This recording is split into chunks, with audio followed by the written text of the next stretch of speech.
Um, Jorge Orozco. Right here.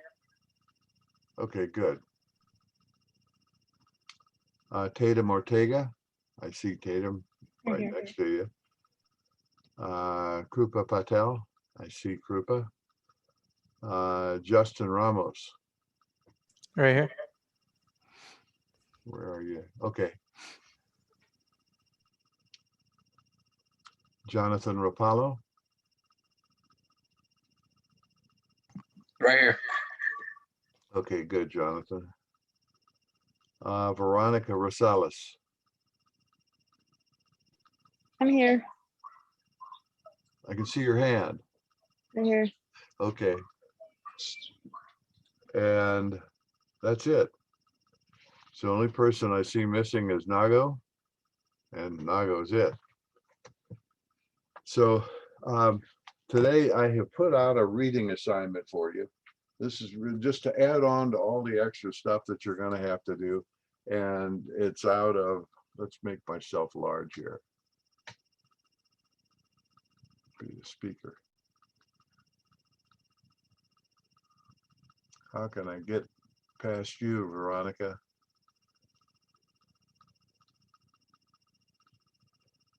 I'm the speaker.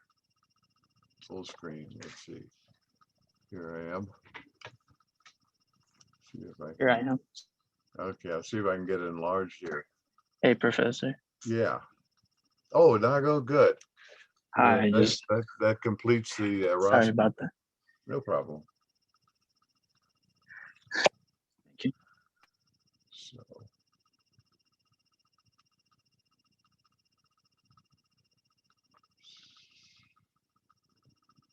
So just adding to what you have to do, I've got an assignment out of this book, and it'll be for Thursday, and it's a lot of work.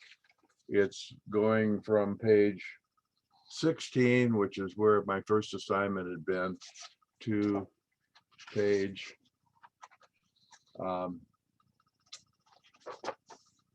21.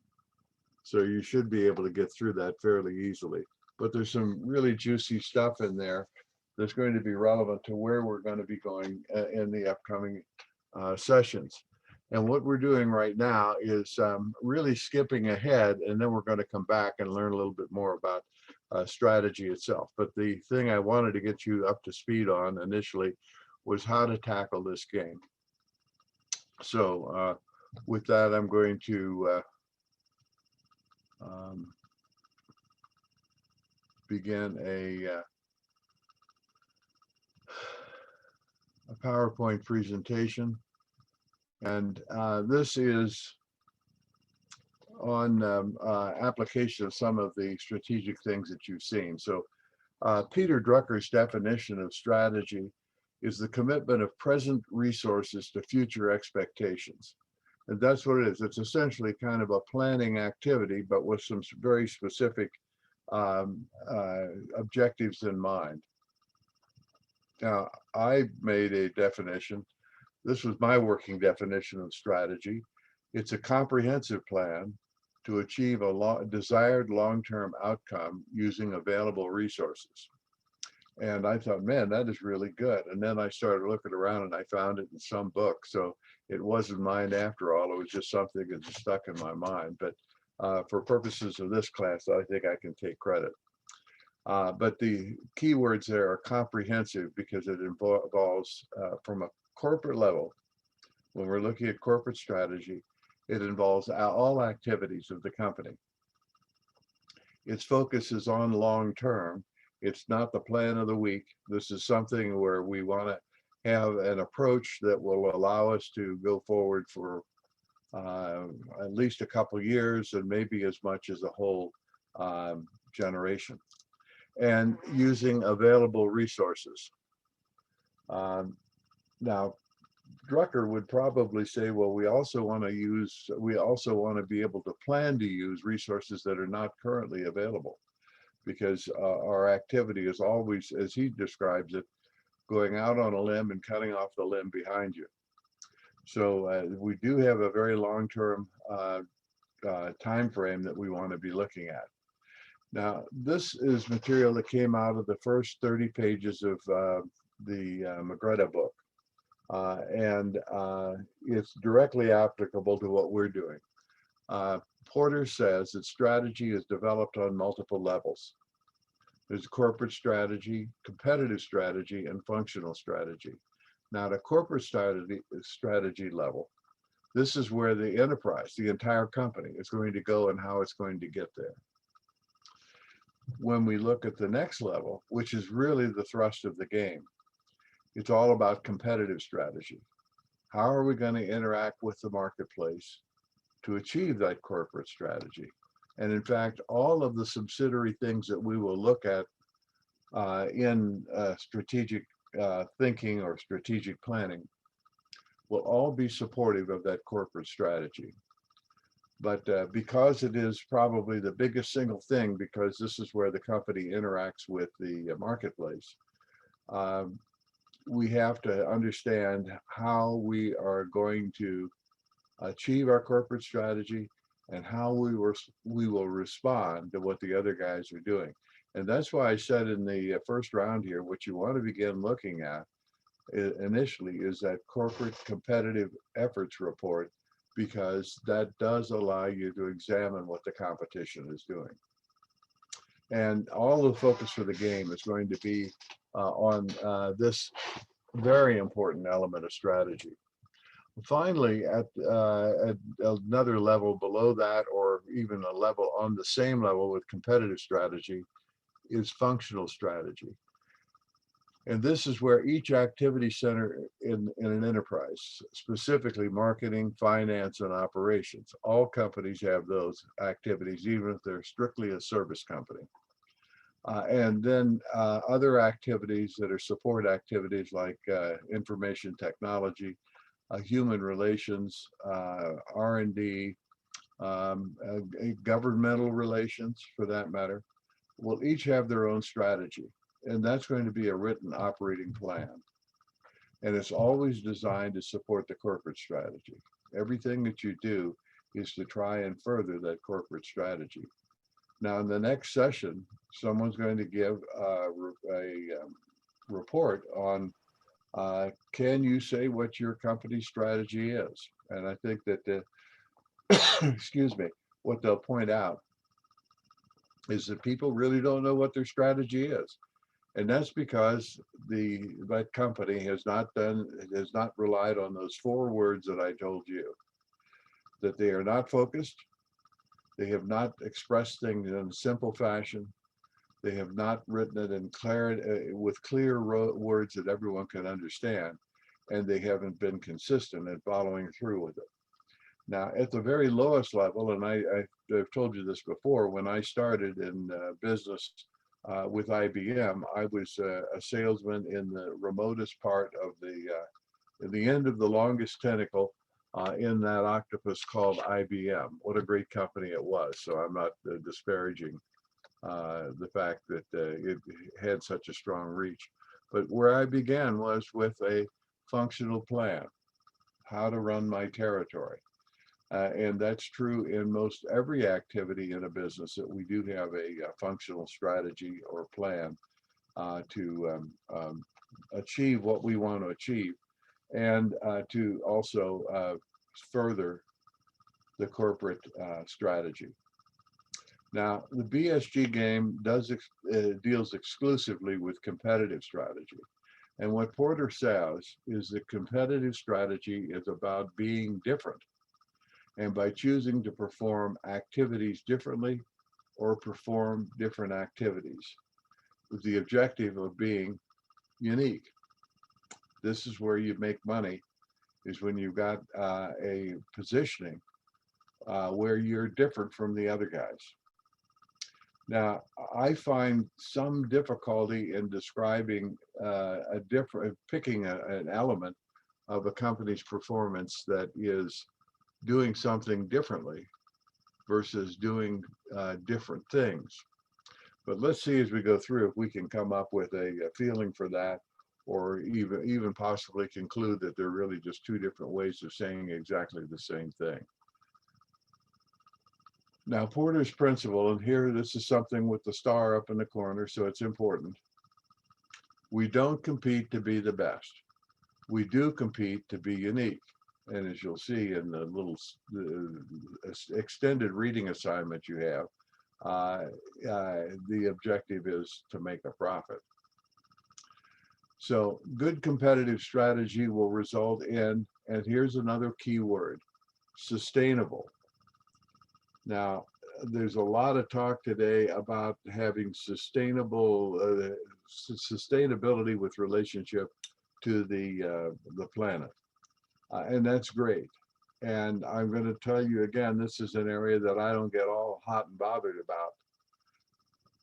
about, and therefore I'm teaching you away from what the prevailing marketplace says. The marketplace says that sustainability for the company in the planetary environment is extremely important. And the more you listen to the Biden talk on the television, the more you can see is this is a hallmark of everything that his administration wants to do.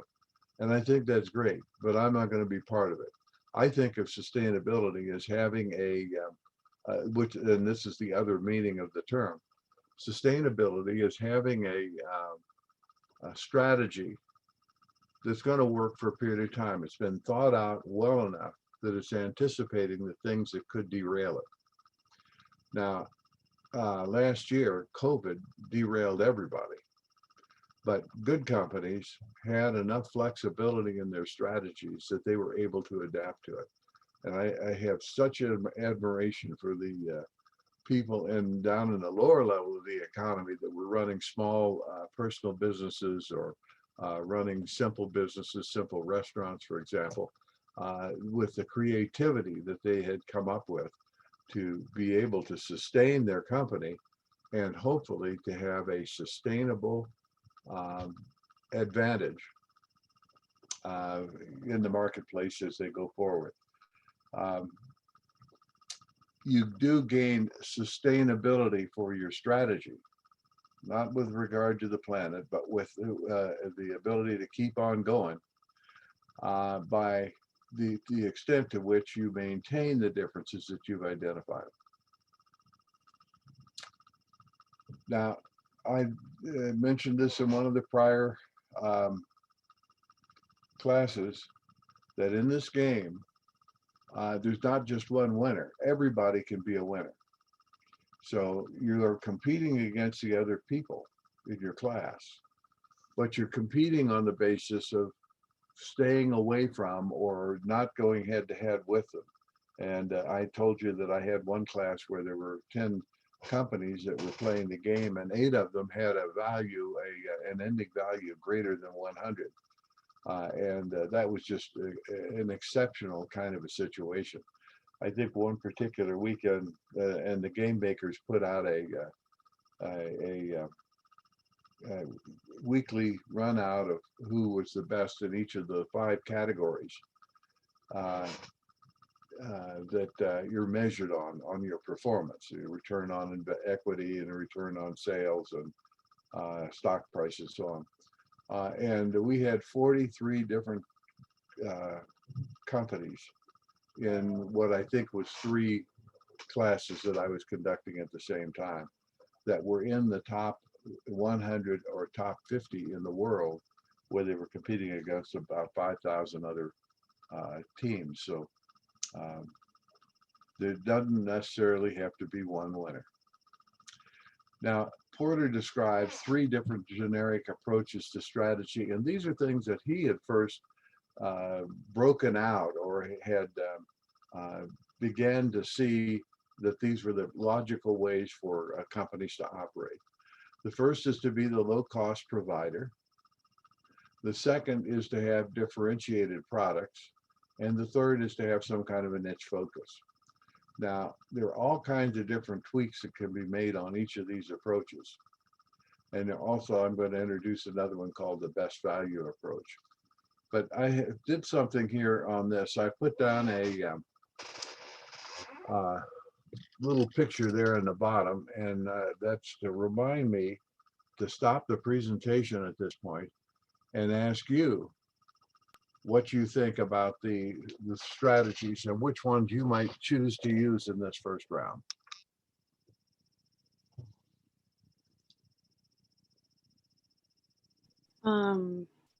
Personally, I think in my experience in working in being an employee to businesses and having like a degree of responsibility in running the business, I believe in like niche strategies, really isolating your kind of like your markets and really understanding them. Because if you try to do broad sweeping, like let's let's target this whole market here, and you're trying to do these broad sweeps, you can really miss details, which can be crucial in the long run.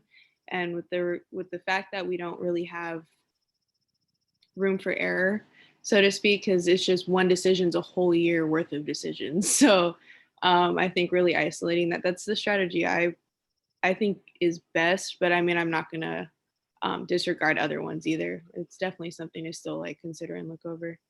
Yeah, but when you do make that decision, you want to stick with it. Would you, obviously you want to talk with your teammates too.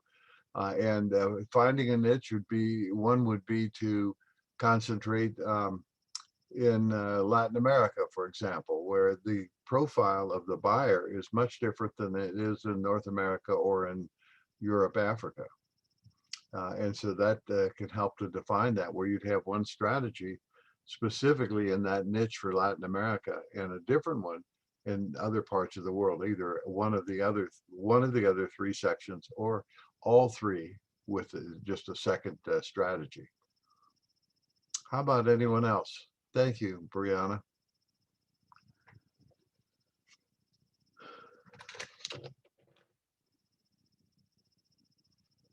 Nobody else has thought about it?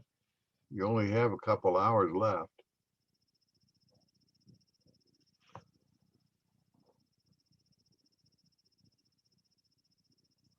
This is an interactive class, and a lot of what you get in your grade is determined by how active you are in the interactions we have. Well, let's go back here. Thank you, Brianna. And let's go back here and take this to the next little bit, and then I'll come back and ask you some more questions.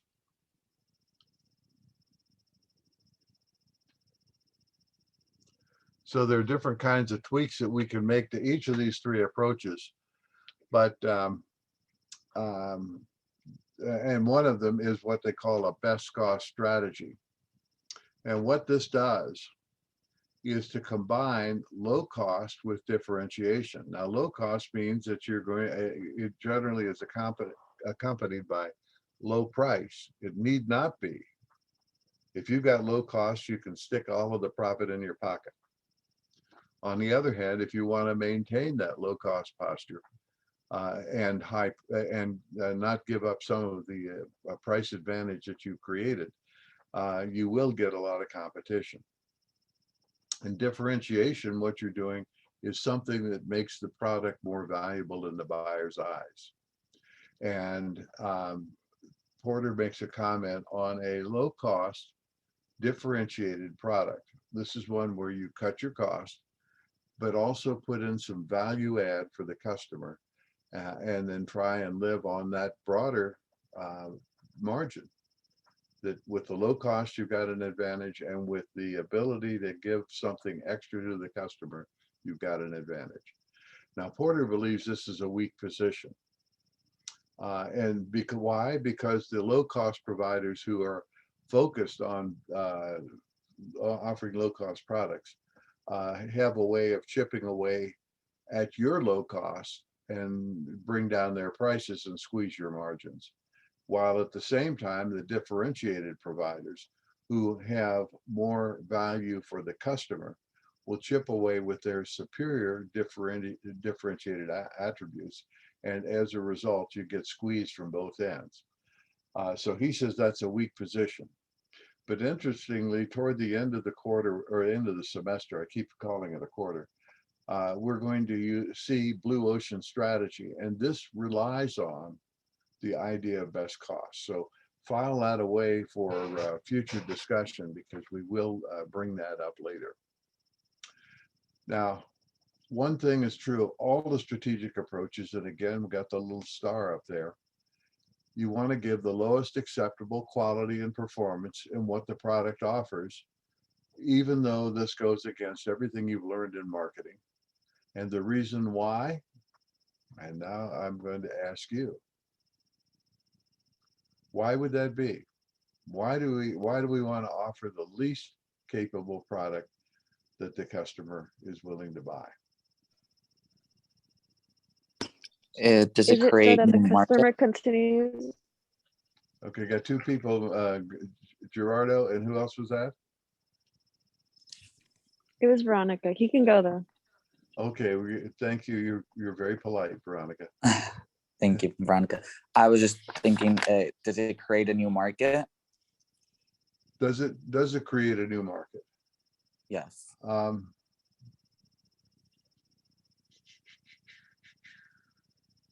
Now I'm having a senior moment. What was the question that I put out there just a moment ago? Why do we offer the Yeah, least right, product? because to create a new market. Okay, that's a good answer. And Veronica, what did you have to say? I wanted to say so that the consumer keeps on consuming. Okay, both of that's true. The people are more likely to buy if they get what they want and not something extra. They don't want to pay for the extra.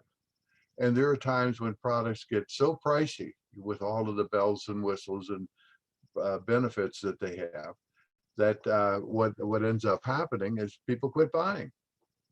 They can't afford to be in the market anymore. So this creates opportunity. And what we want to do is keep as close to what the customer wants, because that gives him the best service. To add to that, Professor, wouldn't it also increase company profits? Yeah, if you are selling where the people are, you're gonna make more profit. And so what happens, Jaime, is so often you get that guy, the president of the company, out on the golf course where the his best customer is playing with him, and he wants more. He wants more things on the product. And so the president acquiesces to that. And it creates a problem because he's added to the cost and he gets more revenue from that one customer, but not from the other 98% of his customer set. So that squeezes profits. So we both want to give the minimum that we can give that's acceptable for our customer, but at the same time, keep refusing to add things unless they allow us to charge more and get good responses from the customer as well. Okay, so we'll go back here and move on a little bit. And I'd like, as we proceed through the course here, where I've given you a core dump of a lot of stuff that you need to know, increasingly as we go through this course, I want to have you involved with your ideas and your, where you're telling me what I should be telling you. And this is the answer, is an answer to the question I posed. We don't want to increase cost and price in giving the customer something he doesn't need and doesn't want to pay for. And so, as all of you had suggested, all three of you had suggested, this we're targeting more to what the customer is willing to pay for, and therefore, when we get more customers, we get more profit. So we want to keep on skinning down the profit. And you may remember that that was what I showed you with the barnacles on the bottom of that ocean bell. And we only want to offer features customers want. We want to eliminate all others.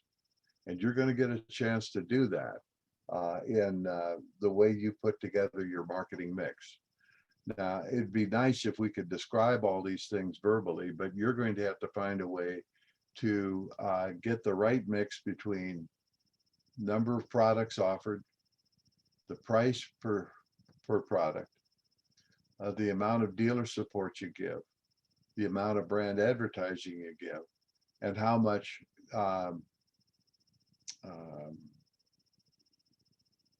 celebrity support you're able to buy. Those will all determine the feature, what features the customer wants.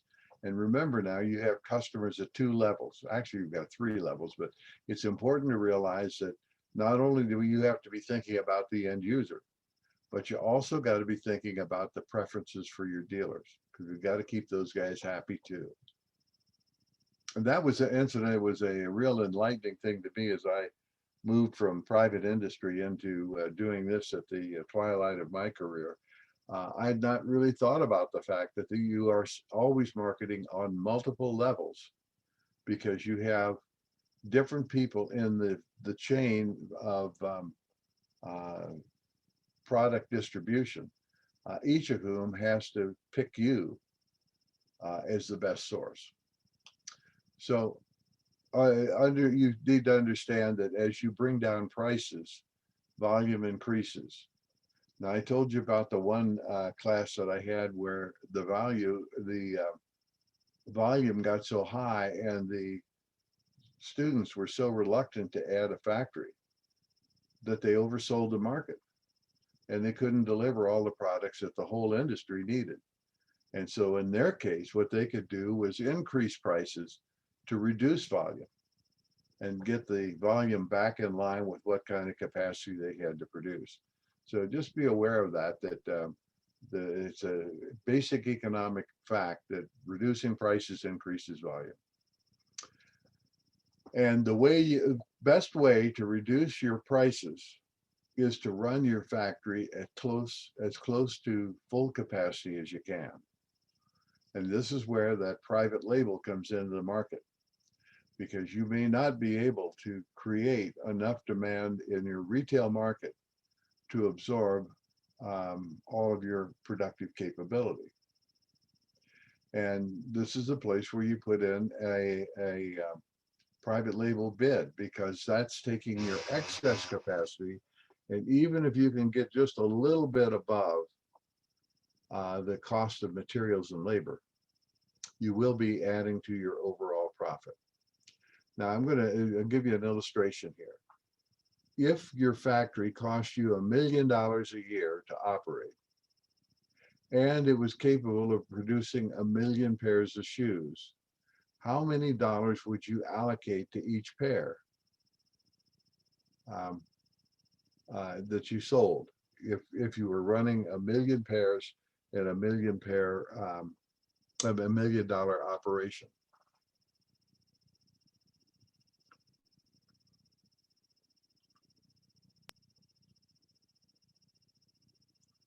This is pretty easy arithmetic, kids. I was gonna say, is it $10? $10? You got one too many zeros on there. Oh yeah, I was like $1 per million. $1. Like it's Yeah. literally equal to the cost. I was like, there's no way you would run. That's why I didn't say $1. I was like, am I not doing that math right? Okay, so if you're producing 1 million shoes and you've got $1 million to allocate, you're going to put $1 a shoe on there. Now, supposing you had that same factory and you were just launching the product, and you're only able to get sales for 100,000 pairs in that same facility, how much do you have to allocate as cost to each pair of shoes? 10. It'd be 10 then, yeah. 10. Somebody ought to stand up and take credit for it. Oh, that was me. I said 10. Nago, you said 10, huh? Yeah. So there's what if you are producing at a very low level, you have a $9 cost disadvantage versus the guy that's producing right up close to his capacity. And so what you got to be thinking about is, how can I get as close to capacity as I can so that my costs, the operational costs, the factory costs, become as small per unit of consumption as possible. So keep that in mind. It's just another variable that you have to be watching. So go back here and get back online.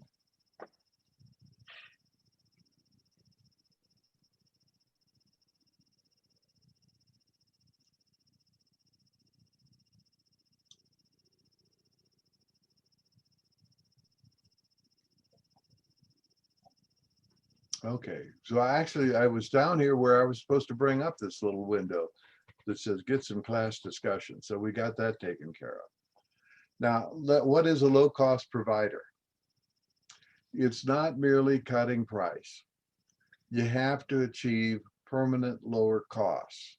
One of the ways you do that is to run close to full capacity. Price cuts have to be matched with cost cuts just to maintain margins. And that's intuitive, but we forget about that a lot of times. Now, some of the specifics of a low-cost strategy that apply to the game include do things differently. And this is the way you do this is by controlling the cost drivers. And frankly, I'm going to show you this stuff, but I have a little trouble understanding exactly what I mean in this area. I do know that scale economies, and what scale economies refer to is high capacity utilization, which we just talked about. And this allows you not only to spread the factory cost, but also the R&D cost and advertising cost over more unit sales. The little red star in this particular case means that this is something you can do in the game. And it all relates to being as close to capacity as you can in your factory. And having said that, you also have to be thinking about the future. And there will come a time when you want to add a factory and you know that that's going to be high cost until you get it up and running. So bear that in mind as well. A second thing where you could do things differently is what they call the experience curve. And this is something that's been proven out looking at hundreds of companies and dozens of industries. And it's consistently true that the more volume you do, the lower your cost. And that cost drop is expressed this way. If the volume for the industry doubles, costs will come down 20 to 30%. At that new level, when costs double one more time, when the volume doubles one more time, the cost will come down another 20 to 30%.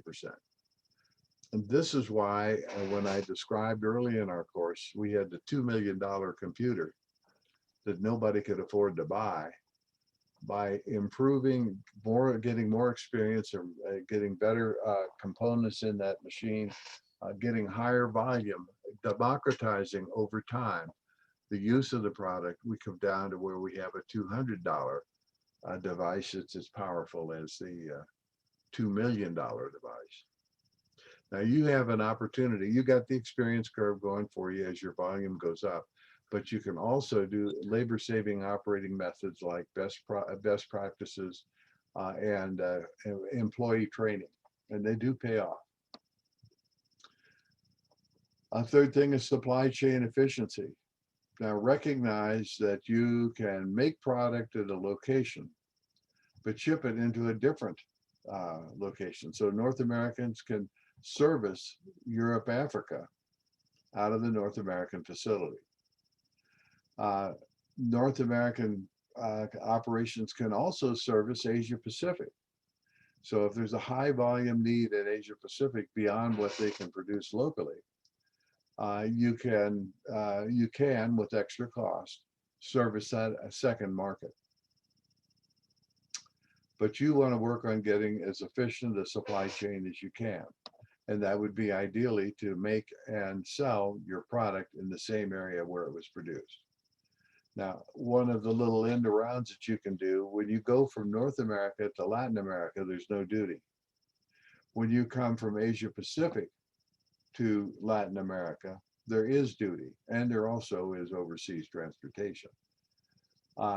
And you may find situations where you can make product in North America, ship it duty-free to Latin America, even though labor costs are higher in North America than they are in Asia Pacific, for example.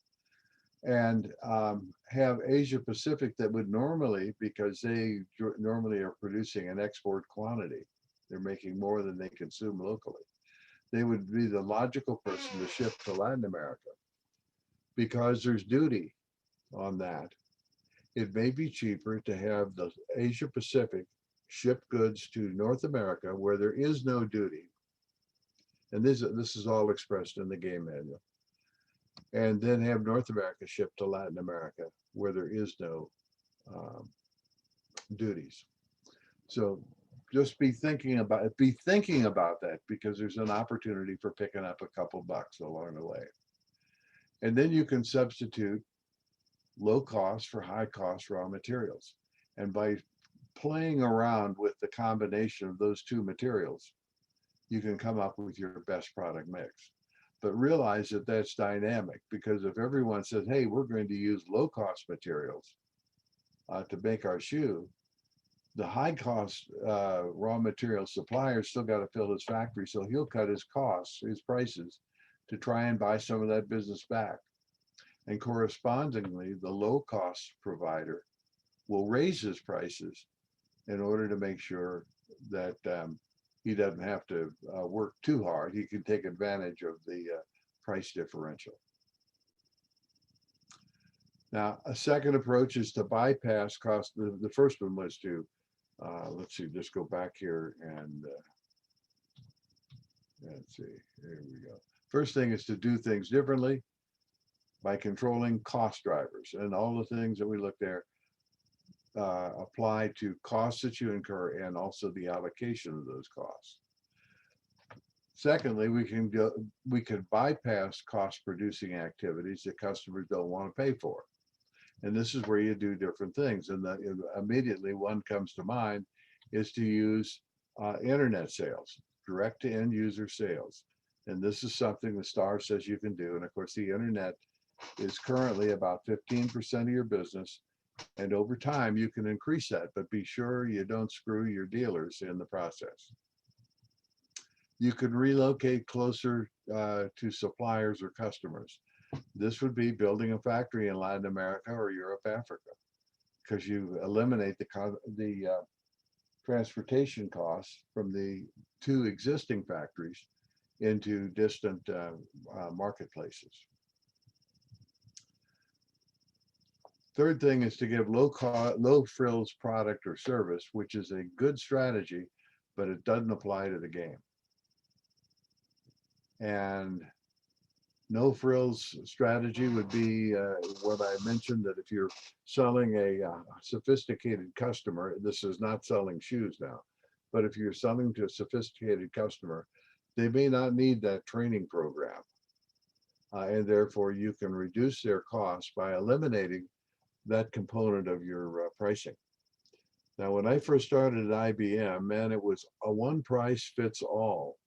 You could have as much training as you wanted. You could have as many manuals as you needed. They poured systems support into those customers. And that's because nobody knew anything about it. Everyone was on a moving into new territory. By contrast, through 20 years later, everyone knew how to program a computer. Everyone already had the training manuals, and they began charging for those too, and also for in-class training. If you wanted to bring along your people, you had to pay IBM for that service. It was changing, but doing different things, bypassing certain cost activities, passing them on, in this case, to the customer.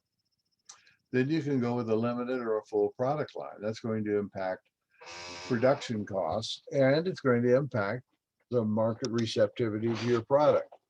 We said sales likes lots of products, production likes very few products, and each has a very strong reason for preferring that.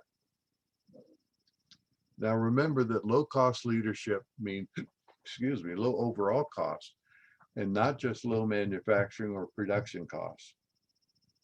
And it definitely does not mean giving unsustainable discounts. And we see that for companies who are on their way to extinction. And we don't ever want to get in direct price competition. Now, in low cost, low price, you have to continue investing in advertising and celebrities and dealer incentives. So when you hire a celebrity, you don't get the benefit of their working in the market during the year that you contract with them.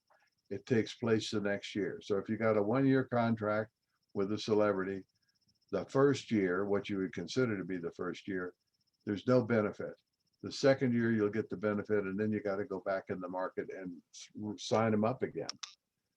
But it's important that you keep advertising even when you have a celebrity and the celebrity is in the marketplace for you, because we've got to let people know that that celebrity's out there. If Michael Jordan, if it was not known that Michael Jordan was a sponsor for your product, he'd have no impact at all on sales. It's when they do the additional advertising that his real value comes to fore. So what you're always trying to do in low cost, low price is to create differences that are difficult for rivals to match. And you can do that with the combination, your specific combination of the elements in the marketing mix. And you can see whether this works for you or not by looking at the bubble chart. So what do you do with the cost savings? One of them is to pass through part of those with lower prices. And what I've always found is that customers have a way of determining when your costs have gone down. And what they want to do is gain sharing with you. That if your costs go down 10%, they'd like to get about 7% of that 10% in the form of lower prices. So you can pass this through to the customers, and that increases your volume, but it also discourages competition because they see they can't compete because you have bought down your costs and passed on the savings or a good portion of the savings to the competitor. And then the other thing you can do is retain the savings and don't reduce the price. And that means that your volume's not necessarily going to go up, but your margins per unit will go up because you have lower cost per unit. However, the other thing is it draws competitors. If everyone knows that the costs have gone down and the competitors are out there with some extra margin lying around, they'll try and compete with you directly. So at this point, I'm going to, I didn't get as far as I wanted to, but I'm going to leave you, ask your contribution to that last question. Which do you think you're going to do if you can bring down your costs?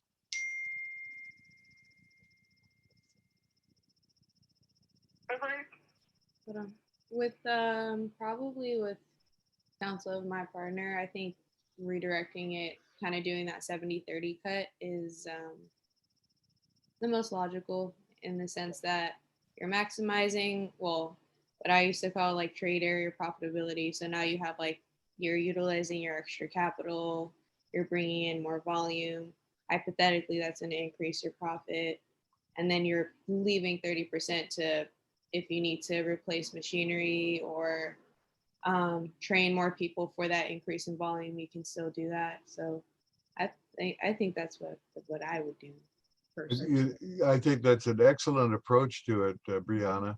And you know what I found in the last industry I spent time in where I was involved in pricing scenarios was the paper industry. And about 20 years ago, they came up with some new formulations on paper that could make a thinner paper with the same strength as a heavier paper. Well, obviously, if you've got less material you're using to produce a piece of paper, there's cost saving because material cost is significant. And you know what the customers did when they got what the suppliers did is they gave all of that away. They went right out there and cut prices. And the people who were doing the converting of that product did exactly the same thing with their customers. So it was kind of silly, but that's what they did. Yeah, I feel like there is no real consultations there. have real conversations across the suppliers and the consumers, so to speak. You get a lot of crazy people out there in the marketplace. Most definitely. Well, there's a few more slides that I want to show, but we've run out of time. And so we'll pick those up. I'm going to put this whole presentation on Blackboard later on this afternoon. So good luck tonight. If you have any problems, and there's one problem that's dinging on my phone right now, you can call me this afternoon or this evening. And I'm going to be in class from 5:30 until 9:30, but still I've got, I'll be able to talk with you if you got a problem. Okay? Awesome. Thank you. Thank you, Professor. All Hey, right. Professor, Yes. just out of curiosity, what did you end up doing to improve your internet connection? Because there hasn't been any type of lag at all. Well, yeah, one of the things I did is I talked to the people at Cal State, and they said that if I'm running a big usage of my power is Chrome. Turn off Chrome. YouTube's big power user, and Zoom is a big power user. So I showed that first little film strip, and then I turned off the YouTube and the Chrome, and just left on. I've got the use of PowerPoint and the Zoom, and that was it. Cool. Okay. Okay. You take care today, and good luck tonight. And as I said, you can always call me. All right. Thank you, Professor. Sure. Thank you, Professor. All right. You take care now.